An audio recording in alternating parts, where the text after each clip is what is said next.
Hello everyone, I'm Lance Barniego and I'm going to discuss about Alan Turing and his contribution to computer, especially on automata. But first, I'm going to discuss who is Alan Turing and his history. Alan Matheson Turing was an English mathematician, computer scientist, logician, cryptanalyst, philosopher, and theoretical biologist.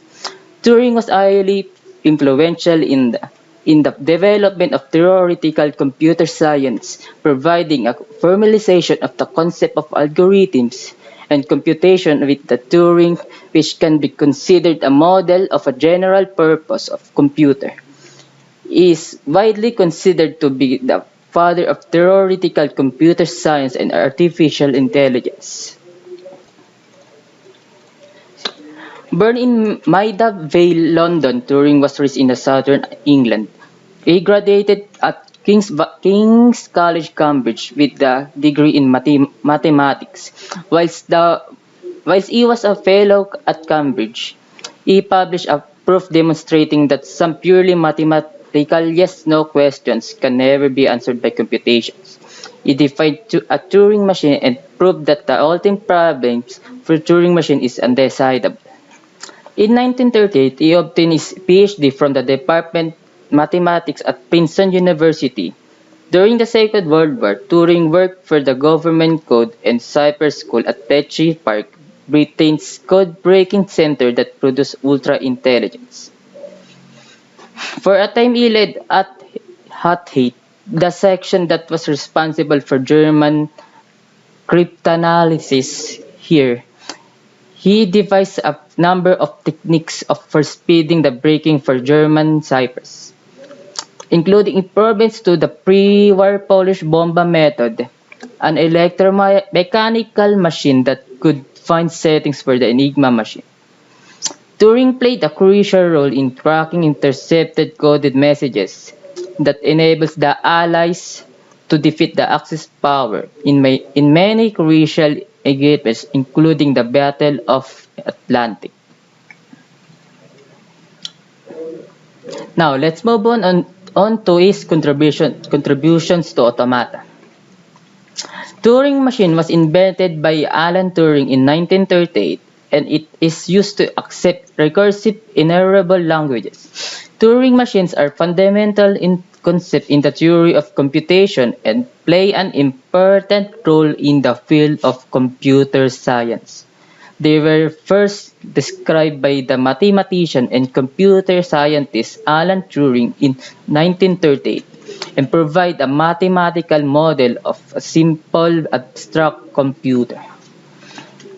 In the context of automata theory, in the computation of Turing machines are used to study the properties of algorithms and determine what problems cannot be solved by computers.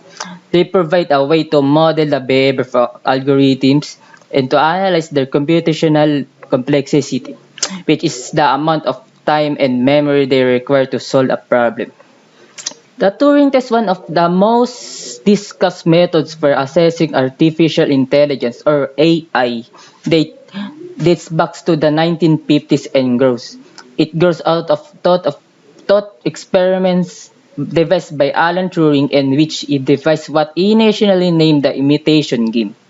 This test pits human respondents against a machine in order to test the machine's ability to exhibit human-like responses and intelligence. To this day, the Turing test is widely considered a benchmark for measuring the success of AI research. The Turing test is performed by placing a human in one room and a machine in another. Then a judge or a panel of judges addresses each room with questions regarding any topic to which a human should be able to respond. If the machine passed during Turing test, it shows the machine's ability to process human syntax and semantics, which is thought to be a step forward creating artificial general intelligence.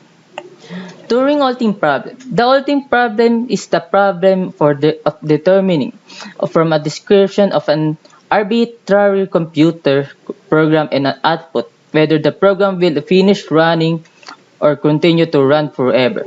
The Alting problem is undecidable, meaning that no general algorithms exist that solve the Alting problem for all possible program input pairs.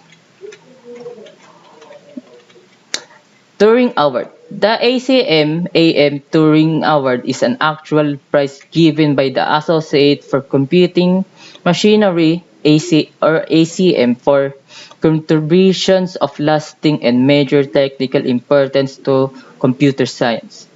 It is generally recognized as the highest distinction in computer science and is colloquially known as or often referred to as the Nobel Prize of Computing, and a key contributor to the Allied cryptanalysis of the Enigma cipher during World War II.